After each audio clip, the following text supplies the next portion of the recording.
Hey you guys, so this week I want to read this book. It's called Harold and the Purple Crayon. It's by Crockett Johnson and it's published by Scholastic. And I love Harold and the Purple Crayon. It is a fantasy story. And this is actually a fun story. I read this story when I was a little kid and I think that you guys are really going to like it. We're going to look closely at it this week and notice some things in it that make it a fantasy story. So before we get started, put your hands up by your face and do open, shut them with me. Ready? Open, shut them, give a little clap and put them in your lap. And we're gonna read Harold and the Purple Crayon. One evening, after thinking it over for some time, Harold decided to go for a walk in the moonlight.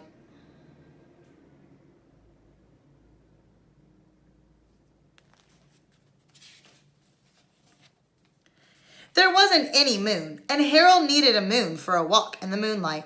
And he needed something to walk on. So look, he's going to draw the moon and draw a sidewalk. He made a long, straight path so he wouldn't get lost. And he set off on his walk, taking his big purple crayon with him.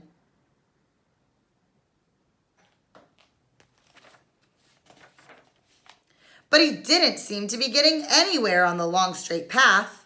So he left the path for a shortcut across a field, and the moon went with him.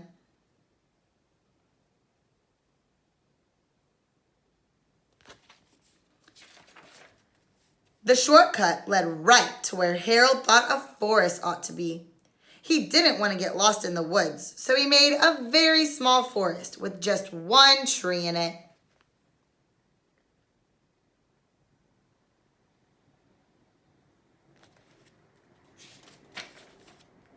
It turned out to be an apple tree.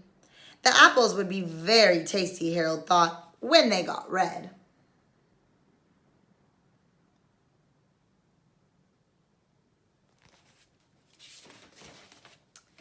So he put a frightening dragon under the tree to guard the apples.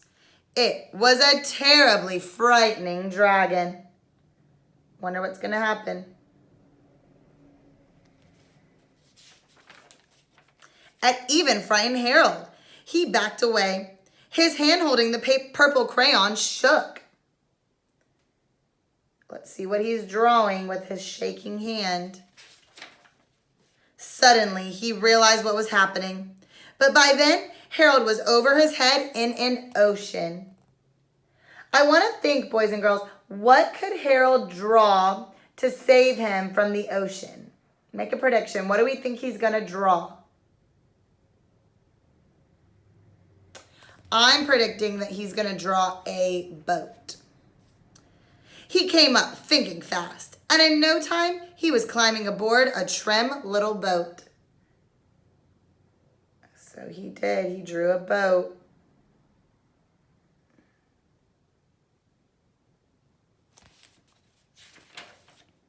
He quickly set sail, and the moon sailed along with him. The moon's going everywhere with Harold. After he sailed long enough, Harold made land without much trouble. He stepped ashore on the beach, wondering where he was. So he got lost. He doesn't know where he is. The sandy beach reminded Harold of picnics, and he thought of picnics made him hungry. So he laid out a nice, simple picnic lunch.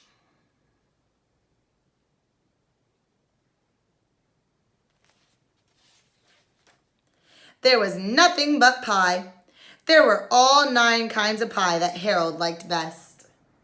I wonder if he's going to eat them all. Let's make a prediction. Do we think he's going to eat them all? I don't think so. 9 pies is a lot for a little kid to eat. When Harold finished his picnic, there was quite a lot left. He hated to see so much delicious pie go to waste. Look at this picture. Look at Harold over here. Okay, if you look, he's drawing something. And so I want you to predict what he's going to do, what he's going to draw.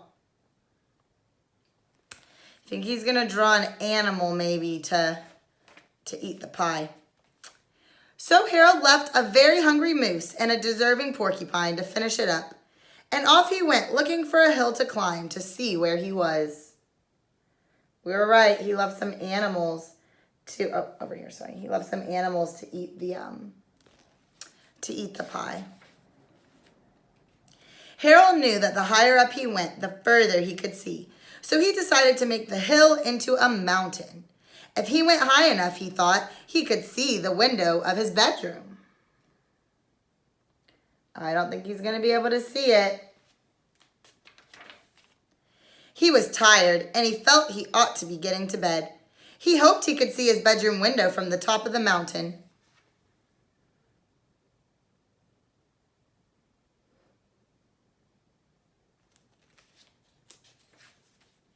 But as he looked over the other side, he slipped, and there wasn't any other side of the mountain. He was falling in thin air. Let's predict, what is Harold going to do next? What is he going to do?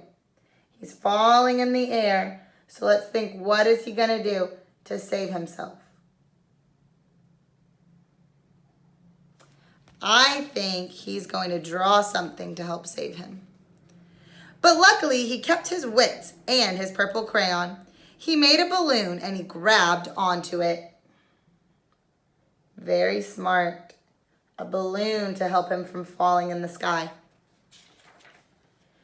And he made a basket under the balloon big enough to stand in. He had a fine view from the balloon, but he couldn't see his window. He couldn't even see a house.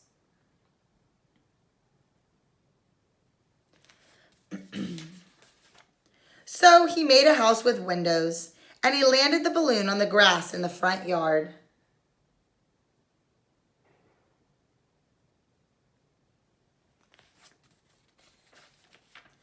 None of the windows was his window.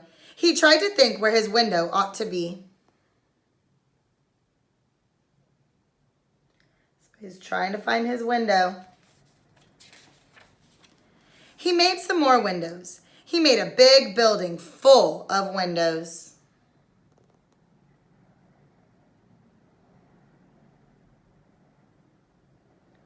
I bet none of those are going to be his, though. He made lots of buildings full of windows. He made a whole city full of windows. Look at the city.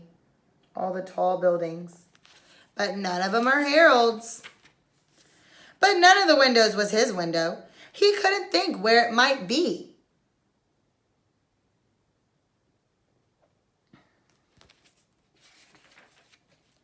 He decided to ask a policeman. The policeman pointed the way. Harold was going anyway, but Harold thanked him. That's not a real policeman, is it? It's just a drawing. And he walked along with the moon, wishing he was in his room and in bed. Then suddenly, Harold remembered. Let's see what he remembered. I bet it's where his bedroom is. He remembered where his bedroom window was when there was a moon. It was always right around the moon. So look, Harold's drawing up his window. And then Harold made his bed. He got in it and he drew up the covers.